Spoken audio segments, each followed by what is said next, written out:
Is your current renovation project or impending one got you questioning, what am I thinking? Why do I want to stir up the dust and disruption in what's supposed to be days of retirement relaxation and easy breezy living? Hi, I'm Amy Freeze, and I'm the founder of The Empty Nexter. And if you've been following me along for any bit of time, you have picked up on the fact that my husband and I have definitely stirred up our amount of dust and have had lots of disruption. We've been out of our home for over a year and a half, but just moved back in 2 weeks ago and living in the midst of boxes and tubs. I'm currently slumbering in my oldest son's bedroom, and my husband's down the hall in our second son's. I mean, it's just quite the slumber party over here, but we're getting through it. And the scaffolds, the ladders, the tools, the workers, some days we think we've been overtaken.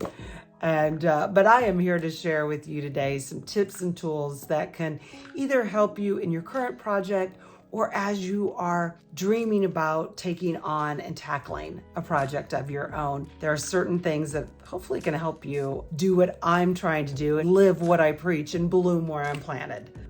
This is the time to flourish, even in the midst, not to flounder in frustration. So my first tip, it's an obvious one. You definitely have to hire the right people. You got to get the right contractor. You got to do your homework, check references, interview quite a few people. Crazily, one of my greatest friends is leading the charge with our project. And I have to say, I was a little nervous about it because I've heard the nightmare stories. Even the best of friends can become enemies when you're tackling something so close to the heart, which is our homes.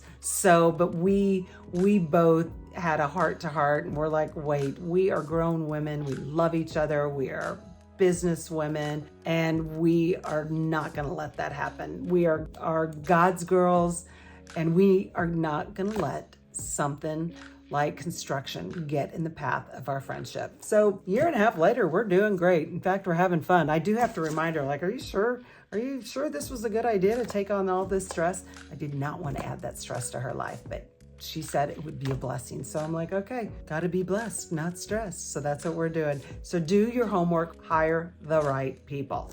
And then once you do that and you come up with your ideas and get your design juices flowing, create a renovation or a project Bible that will be at your fingertips.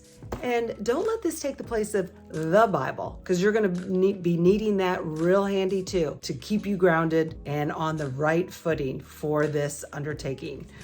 So in this renovation Bible of mine, I'm going to give you how I did it, and then you can expand and do what you want that's going to work best for you.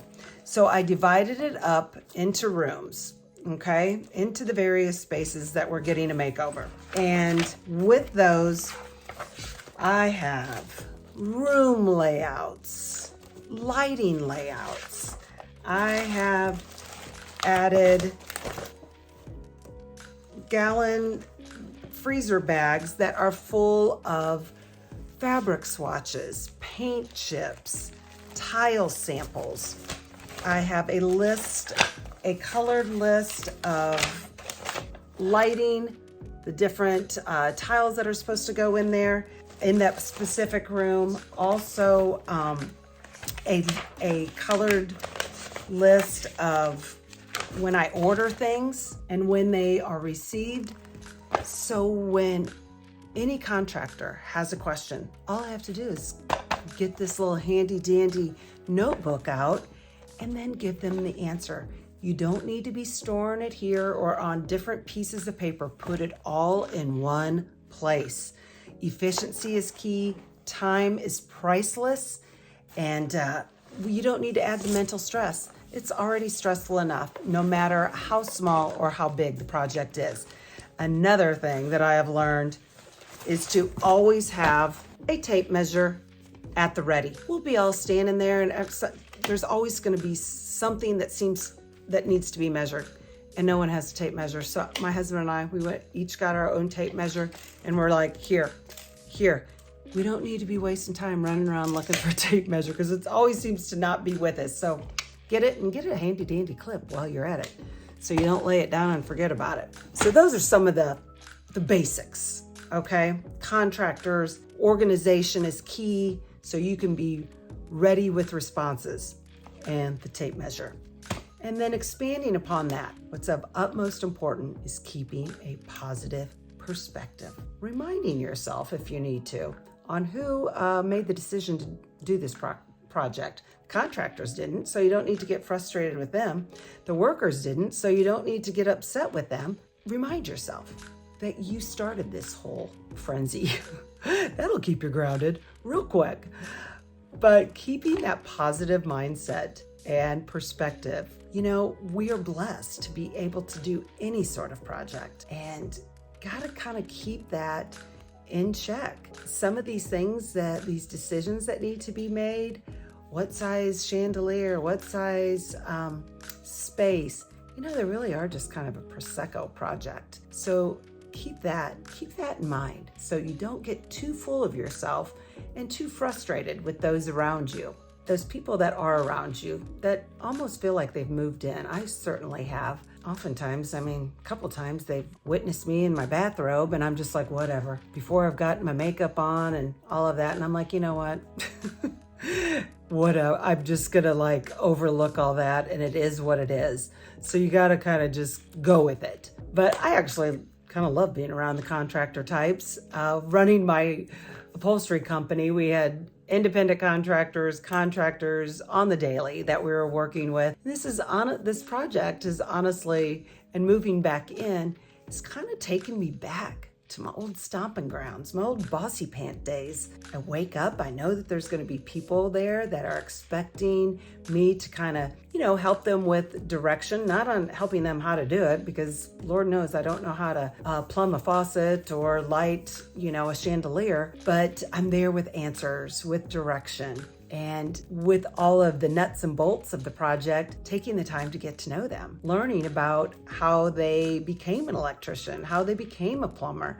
I've been lauding them and saying, you guys are so smart. I don't know how you figure this stuff out. I think it all goes back to the golden rule. Treat them how you want to be treated. We should be doing that on the daily. But I sometimes think that our tradespeople can get a bad rap. And I don't know why, because where would we be without them? We need them more than they need us. So treat them with respect and kindness.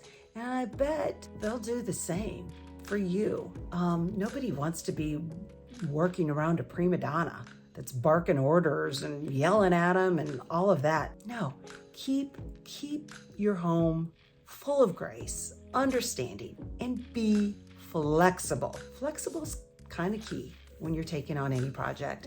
You might have some grandiose ideas, and then you learn it's not going to happen because of, because of the way the electrical is been installed, or the way the roof lines hit, or where the walls stop. Some things just can't happen unless you just want to, elongate the project. So you'd have to kind of pivot.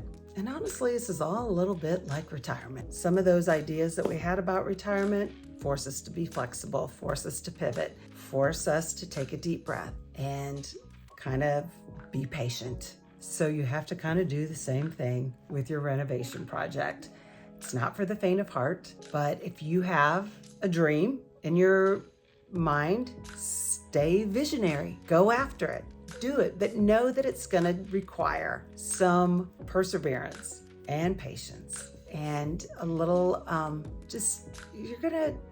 little extra stamina, to be quite honest. But if you're a midlife retired woman, I bet you got it. I bet you've got some other tools in your tool belt that can make your project seamless, or at least successful and as enjoyable as it can be. And then you can enjoy one day the fruits of your labor, or the fruits of the people that you've hired, their labor. So with that, good luck with your project. You got this. Have fun with it. Enjoy the renovation. And I hope that you'll come back. I'll hopefully be able to share the finished product with you soon and cheer you on in your project. So until then, please subscribe, please share, leave a comment. Be blessed.